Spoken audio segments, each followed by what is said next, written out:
ለ2500 ዓመታት ያልተፈተው የካንሰር እንቆቅልሽ ተፈታም።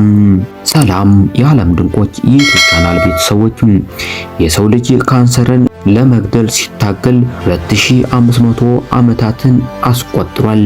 ከጥንት ግሪኮች ጀምሮ እስከ ዛሬዋ ሰከንድ ድረስ ካንሰርን ለማጥፋት ብንሞክርም ሙሉ በሙሉ ግን አልተሳካልንም።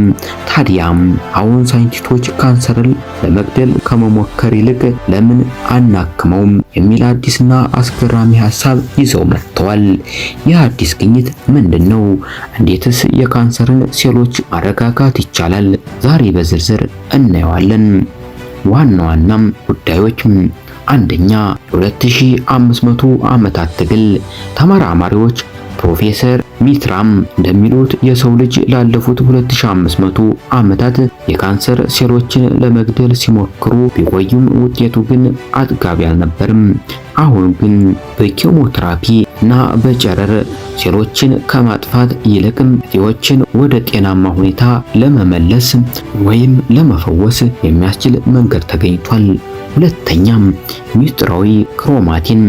ካንሰር በሰውነታችን ውስጥ ይበልጥ እንዲባባስ የሚያደርገው አንድ ምክንያት አለም። የካንሰር ሴሎች ሲሞቱ ክሮማቲን የተባሉ የዲኤንኤ ስብባሪዎችን ይለቃሉ።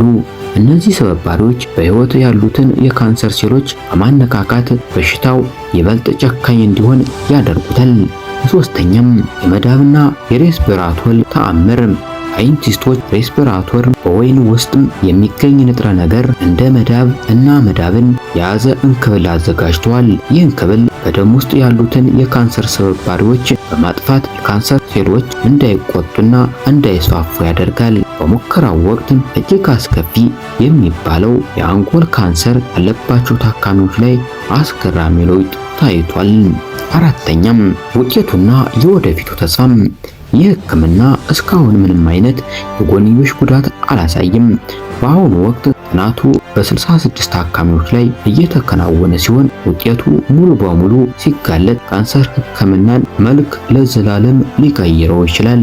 ይህ ግኝት ካንሰርን እንደ ጠላት አጥፍቶ ከመጨረስ ይልቅም በሰውነታችን ውስጥ እንዳይስፋፋ አድርጎ ማርገብ ወይም ማከም እንደሚቻል ያሳየበት ነው። ምናልባትም የካንሰር መድኃኒት የምንለው ላቦራቶሪ ውስጥ የተዘጋጀ ውስብስብ ኬሚካል ሳይሆን በተፈጥሮ ውስጥ የሚገኙ ንጥረ ነገሮች ቅንጅት ሊሆን ይችላል። እናንተስ ስለዚህ አዲስ የህክምና አቅጣጫም ምን ትላላችሁ? አስተያየታችሁን ጻፉልን። ቪዲዮውን ላይክ በማድረግ ይህን ተስፋ ሰጭ መረጃ ለብዙዎች እንዲደርስ አግዙም። ሌላ ድንቅ መረጃ እስከምንገናኝ ደህና ይሁኑ።